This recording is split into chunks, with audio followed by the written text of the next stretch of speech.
Realidad alternativa. Un tramione fanfic escrito por Natalis. Capítulo 7, parte 2. Un remedio para todos los males 2. Hermione no pudo evitar reír ante el tonto comentario de sus acompañantes. Era un grupo de jóvenes de su misma edad, 2 hombres y 3 damas que parecían no ser maliciosos y que lo único que querían hacer era divertirse esa noche. Antes había pensado que sería una noche tediosa y larga, pero en cuanto su tío se deslizó, quizás no tan disimuladamente como podría esperarse, se le acercaron unos cuantos a pedirle un baile. Por unos momentos había pensado en negarse, pero luego se encogió de hombros mentalmente y decidió disfrutar. Después de todo, estaban en una fiesta. Luego de que terminara de bailar con un tal Frederick Walsh, se acercaron los demás para comenzar una charla banal y sin sentido. Sin embargo, las risas de todos se detuvieron de inmediato cuando la cumpleañera hizo acto de presencia al acercarse al grupo. «¡Por favor!», dijo Ginny contemplándolos con picardía. «Cualquiera pensaría que no quieren que me entere de lo que hablaban». «Todo lo contrario, Ginefra», dijo Frederick con una sonrisa burlona, casi maliciosa. «Estábamos hablando de la notable ausencia de tu prometido. ¿Es cierto que la única razón por la que aceptó casarse contigo es porque su padre arregló el matrimonio con el suyo? Es entendible, entonces, por qué el señor Potter no desea aparecer aquí esta noche». La joven se ruborizó levemente, pero no se mostró avergonzada ni humillada, por el contrario, solo lo contempló con la frente en alto. «Quizás podríamos hablar de algo más», replicó la pelirroja, «como la falta total de mujeres en tu vida». Ahora fue el turno del joven de ruborizarse con mucha más notable vergüenza. Él murmuró una disculpa y se alejó, siendo seguido por su compañero masculino. Hermione aún no podía creer lo que había dicho aquel chico. No, era imposible que Harry no quisiera a Ginny, si eran almas gemelas. Sonrió suavemente recordando lo perfectos que eran el uno para el otro en el mundo real. Los ojos de la pelirroja se posaron en ella de inmediato. «Es curioso que usted sonría, señorita Granger», le dijo con suavidad, «cuando es la persona de la que más tenemos que hablar esta noche». Eso descolocó por unos momentos a Hermione, pero luego recordó que se refería al hecho de que ella había estado con su hermano. Quizás él le hubiera dicho una enorme cantidad de patrañas para no quedar mal con su familia y su esposa. Solo por eso no se enfadó por las palabras de la chica. «Muchos tendrán cosas que decir», replicó sin perder la calma, «pero es fácil caer en el error de aceptar rumores como verdaderos y verdades como rumores». Ginny asintió, aunque no parecía muy complacida con sus palabras. «He de admitir que mi hermano tiene predilección por las niñas tontas». Hermione apretó los labios con fuerza. Ella no era tonta. «Quizás el problema que tiene tu hermano radica no en su gusto por niñas tontas, sino en su total incapacidad de pensar con el cerebro, ya que otra parte de su cuerpo lo controla», dijo con desdén. Las 3 jóvenes que contemplaban silenciosas ese intercambio de palabras jadearon audiblemente al oír sus palabras. Incluso Ginny se ruborizó nuevamente. «Me equivoqué», admitió la pelirroja taladrándola con la mirada. «No es nada tonta, señorita Granger. Es, sin lugar a dudas, una vulgar ramera. Mis padres se compadecieron de usted y la invitaron, pero fue un error. Lamentablemente no puedo pedir que se marche sin causar un gran escándalo, pero le advierto, mantente alejada de todos los hombres de mi familia o lo lamentarás». «¿Me adviertes?» «Sí, y le conviene tomar en serio mis palabras o podrá arrepentirse». Y con esas palabras se giró de lleno, dejándola con un terrible disgusto en el corazón. Las otras 3 jóvenes se miraron, incómodas, y rápidamente se alejaron también. Hermione se quedó sola, sintiendo la rabia bullir en su pecho y pidiendo estallar. Pero se contuvo, tomó aire profundamente, giró sobre sus pies y buscó la puerta más cercana que le permitiera salir de allí lo más rápidamente posible. Sus pies se movieron rápidamente, esquivando a cualquiera que se interpusiese en su camino, hasta dar con una enorme puerta de madera tallada que daba al patio trasero. Como sabía que escapar sin avisar a su tutor era imposible, se conformó con eso. Nada más salir y respirar aire puro se sintió un poco mejor, pero el sabor amargo de lo que había acontecido momentos atrás aún la acompañaba. Alzó los ojos y contempló el jardín arreglado que tenía delante, con rosas perfumadas, una fuente de cemento y unos banquitos solitarios que la llamaban a gritos. Se encaminó hacia ellos, alejándose del ruido del interior de la casa, y se sentó con brusquedad, soltando un profundo suspiro. No podía creer que Ginny le hubiese dicho algo tan cruel. ¿No estás disfrutando del baile? Giró el rostro rápidamente hacia el sitio donde había escuchado aquella voz hablándole, sorprendida de ver una silueta en la penumbra. El hombre dio un paso hacia adelante permitiéndole que viera su rostro. Ella se tensó de inmediato. «Señor Weasley», dijo casi con los dientes apretados. Percival Weasley hizo una corta reverencia con su cabeza a modo de saludo, un saludo que ella no se molestó en devolver. «Puedo notar que mi presencia te perturba, querida, pero recuerdo muy bien un tiempo en que no era así». Dio un paso hacia ella. «Por el contrario, antes insistías que esté contigo a cada momento del día. ¿Dónde quedó ese amor, querida?» Hermione se puso de pie de un salto como impulsada por un resorte y retrocedió. No porque tuviera miedo de él, sino porque no quería tener ningún inconveniente más. Aún no entendía cómo se había sentido atraída por alguien como él, en aquella realidad, porque parecía ser un necio de primera. «No vuelvas a llamarme así», le ordenó. Percy la contempló imperturbable. «¿Cómo, querida?» «Tienes razón, mi error». Se llevó la mano al corazón. «Recuerdo muy bien que preferías que te llamase princesa Merlin».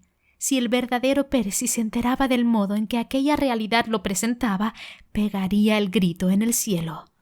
«Pues ahora dirígete a mí como señorita Granger, o mejor aún, ni siquiera te dignes a hablarme», dijo Hermione con seriedad, antes de dar media vuelta para irse de allí. Pero la mano del pelirrojo se aferró firmemente a su brazo. «No tan rápido, princesa. Primero te haré recordar viejos tiempos». Hermione giró el rostro y lo contempló con los ojos abiertos como platos, sintiendo que el corazón se le aceleraba en su pecho y el miedo calaba sus huesos. Por unos momentos recordó lo que había acontecido en la realidad anterior, cómo aquel bastardo había ingresado a la casa en la que vivían y los había atacado, todo con la intención de llevársela lejos. ¿Sería igual aquí? «¡Suéltala!». El alivio fue inmediato. Draco Malfoy estaba allí, y como siempre lo hacía, parecía estar dispuesto a rescatarla. «Malfoy, ¿por qué no te metas en tus propios asuntos?», inquirió Percy. «O mejor, ¿por qué no vuelves y le ruegas a tu papi que te dé dinero?». El rubio no dijo palabra alguna. Siguió avanzando y le pegó un puñetazo en medio de la nariz que lo hizo inclinarse hacia atrás mientras se llevaba las manos al rostro, gimiendo de dolor. Draco lo empujó con brusquedad y finalmente cayó al suelo inevitablemente. Cuando él la tomó por el brazo para empujarla nuevamente hacia la fiesta, no se opuso, pero giró el rostro hacia atrás, contemplando cómo Percy los maldecía a ambos, mientras intentaba detener el sangrado aún sentado en el suelo. «¿Qué crees que hacías, Granger?», gruñó Draco entre dientes con molestia mientras seguían avanzando. «¿Realmente pensabas que era una buena idea escapar con ese imbécil?». «No quería escapar con él», gritó conmocionada porque él pensara una cosa así. «Yo estaba fuera cuando apareció y comenzó a hablarme, queriendo hacerse el listo conmigo». «Aún así, fue una pésima idea escapar sola». «No soportaba quedarme más tiempo allí», le aseguró, arrebatándole su propio brazo para que no siguiera arrastrándola al interior. «Ginny me insultó, me humilló delante de los únicos invitados que se dignaron a hablarme. No podía quedarme ni un minuto más». Ambos se habían detenido justo frente a la puerta, recibiendo el sonido de la fiesta que se desarrollaba dentro. «Oh, pobre chiquilla», dijo con sarcasmo Draco. «¿Por qué no te haces un favor a ti misma y dejas de actuar como la víctima?». Hermione retrocedió. sintiendo como si le hubiese pegado una cachetada. Draco notó su reacción e inmediatamente se arrepintió de sus palabras. Sabía que no debía de enfadarse con ella, pero estaba realmente de un humor de 1000 demonios porque acababa de ver al hombre que menos esperaba encontrarse, su padre. ¿Crees que quiero esto? ¿Que yo lo provoco? ¿Que fui a buscar a Percy y le dije que me sedujera ganándome así el odio de todos? Preguntó ella con los ojos bañados en lágrimas. No quiero hacerme la víctima, Malfoy, tampoco que te compadezcas de mí, pero realmente me asusté cuando no me dejó ir. Recordé a Sam y... Los hombros de Hermione se estremecieron violentamente mientras intentaba contener un sollozo. Draco se maldijo infinitamente antes de tomarle entre sus brazos en un rápido abrazo que, tan sorprendida la dejó, que evitó que siguiera llorando. Al notarlo, la soltó de repente. «Olvida lo que dije», gruñó volviéndola a tomar del brazo. «Encontremos a Víctor y salgamos de aquí». Encontrarlo no fue difícil, pero sí convencerlo de que debían marcharse. Sin importar cuán furiosa estuviera la madre de él por salir temprano de la fiesta a la que tan amablemente los habían invitado. Durante el trayecto de regreso solo se escuchó el sonido de la tediosa mujer reprendiéndoles por ese asunto sin piedad alguna mientras ellos tres contemplaban a través de la ventanilla, cada uno perdido en sus propios pensamientos. Cuando la dejaron en su propio hogar no pudieron más que sentirse aliviados. «Con suerte no la veremos en unos cuantos días», dijo Víctor. «Le gusta creer que la indiferencia es el mejor castigo». Tarde, esa misma noche, Draco bajó de su habitación vistiendo su ropa de dormir, incapaz de conciliar el sueño. Había intentado cerrar los ojos e incluso leer, pero lo acontecido durante el baile no dejaba de rondarle por la cabeza. Luego de que la fastidiosa mujer lo tomara del brazo y lo arrastrara al interior, había tenido que padecer lo que le pareció una eternidad de innecesarias presentaciones. Todas mujercillas, algunas hermosas, otras no tanto, que buscaban marido. Cuando finalmente había logrado escapar de las garras aprisionadoras, salió corriendo, pero tuvo la desgracia de toparse con Lucius Malfoy. Desde que recordaba, su padre siempre había sido un hombre poco expresivo, pero inflexible, duro con su hijo y con todo aquel que creía inferior. A pesar de eso, no podía decir que no lo quisiera. Sabía muy bien que su padre quería lo mejor para él, aunque muchas veces eso significaba que ambos querían cosas completamente diferentes. Cuando se lo topó en el baile, lo primero que sintió fue un helado pánico que lo paralizó. Pero luego, cuando esos ojos grises casi idénticos a los suyos se posaron en él, se tranquilizó. No porque creyera que la realidad le dio una personalidad completamente diferente a la que realmente tenía, sino porque sabía que no se la había dado. Su padre seguía siendo el mismo bastardo de siempre. Se había acercado a él, casi sin ánimos. «Veo que juntarte con ese medicucho de cuarta y esa ramera... Si continúas con esa frase me veré obligado a callarte de un puñetazo», había dicho firmemente, importándole un pledo que sonara como un Muggle violento. Después de todo, no tenía cómo amenazarlo con una maldición.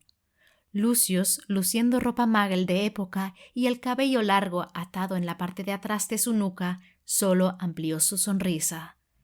«Veo que tu impertinencia no ha hecho más que aumentar», había pronunciado con un tono de aburrimiento. «Desde que te mudaste con ese hombre hubo muchos momentos en que me pregunté si hice bien en desheredarte y dejarte a tu suerte, pero ahora que te veo no puedo más que aceptar lo inevitable. Eres el hijo que nunca quise tener, una decepción». Draco había apretado los labios con fuerza, sintiendo una presión en el centro de su pecho que iba aumentando poco a poco. El Lucius Malfoy de esa realidad no tenía que decirle que era una decepción. Eso ya lo sabía. Su padre se había esmerado mucho en dejarle claro durante años que no era lo que él esperaba, que su comportamiento dejaba mucho que desear, que lo desilusionaba. «Por favor, Draco», había añadido al ver su expresión, No mires de esa forma ridícula. Eres un hombre adulto, ¿no? Un tanto cobarde, pero adulto al fin y al cabo. Te puedo asegurar que soy mucho más valiente de lo que tú eres, había replicado. Eso es algo que realmente pongo en dudas, había dicho con frialdad. No deberías. ¿Realmente? Ya te recordaré yo tus propias palabras cuando vengas a mí rogando perdón. Nunca entendí esa absurda idea que tienes de querer ser médico. ¿Con qué motivos? Somos una de las familias más ricas de la ciudad, tan rica que incluso los hijos de tus hijos podrán mantenerse firmemente sin necesidad de mover un dedo para trabajar. Ese era parte del problema. A pesar de que se encontraban en realidades que solo estaban en su mente, no podía evitar darse cuenta que sus capacidades se veían increíblemente reducidas a comparación de las de Granger. Claro, ella tenía la ventaja de haber nacido en el mundo Muggle y conocer cómo funcionaban muchas cosas que a él le resultaban desconocidas, pero aún así, si estuvieran en el mundo mágico, sería incapaz de preparar su propia comida, teniendo su varita mágica. A pesar de que amaba muchísimo a su madre, ni ella ni su padre le enseñaron nunca a valerse por sí mismo, y eso era algo que pensaba rectificar el día en que él tuviera sus propios hijos, si es que los tenía. Creo que no tengo nada más que decirte, había asegurado tras unos momentos de silencio. El día en que llegue a convertirme en un médico renombrado y que necesites de mis servicios, te dejaré morir. No había estado completamente seguro de sus propias palabras, y aún no lo estaba. Después de todo, aquel hombre era su padre, y no podía hacer nada contra eso. —Malfoy, ¿estás bien? Saliendo de sus propios pensamientos, alzó la vista hacia la mesa de la cocina para encontrar a Hermione sentada frente a ésta, con una taza humeante de té en su mano. —Estoy bien, Granger —le respondió—. ¿Hay más de eso? Ella asintió y se puso de pie dispuesta a servirle. —Deja que lo haga yo —la interrumpió. Hermione lo contempló con curiosidad y siguió todos sus movimientos sin poder evitar estar asombrada. Era extraño que Draco Malfoy se dispusiera a hacer algo así por sí mismo. Cuando lo tuvo sentado frente a ella, los ojos del rubio la contemplaron con molestia. —Si tanto quieres mirarme, Granger, mejor tómame una foto. Ella se ruborizó levemente. —Lo siento —murmuró antes de beber un sorbo de su té—. No era mi intención perturbarte, solo, bueno, es extraño verte hacer algo por tu cuenta. Esas palabras consiguieron que se ganara una nueva mirada helada. Hermione no dijo nada más y solo siguió bebiendo con tranquilidad, acompañada de Malfoy. Esa era una de esas situaciones ridículas que nunca hubieran sido posibles de vivir de no ser por ese terrible error que cometió su profesora de runas antiguas. —¿Qué te sucede a ti? —oyó que preguntaba el rubio. —¿Por qué decidiste bajar a mitad de la noche a la cocina? Si yo no puedo obtener una respuesta decente de tu parte, ¿qué te hace creer que yo te daré una? —replicó ella. —No tengo nada que responder —aseguró él con seriedad. —Entonces lo mismo digo. Draco la miró con disgusto. Ella siempre lograba molestarlo. ¿Por qué siempre quería hacerse la lista? ¿Por qué quería que él le diera la verdad? ¿Con qué sentido? Él mismo admitiría que quería saber lo que le había motivado a bajar de madrugada, pero la pregunta había salido más motivada por la promesa que le había hecho a Potter que por verdadero interés. ¿Cómo se supone que iba a saber que si estaba bien o no si no se lo decía? Ambos se contemplaron con frialdad antes de seguir bebiendo. Hermione estuvo a punto de decirle que nuevamente estaban actuando como chiquillos y decirle lo que impedía conciliar el sueño, pero eso significaría tener que ceder y no pensaba permitirlo. Por lo que siguió bebiendo, pero antes de poder terminar el último sorbo de su taza, el temblor que salió desde las entrañas de aquel mundo la sacudió de tal modo que terminó volcándolo sobre la mesa. Draco y ella se miraron en silencio, resignados y cansados de aquello. La realidad de la que partían no era precisamente mala a pesar de todo, y estaban seguros que extrañarían sinceramente a Víctor. Por primera vez, no sintieron deseos de salir de allí y entrar a lo desconocido.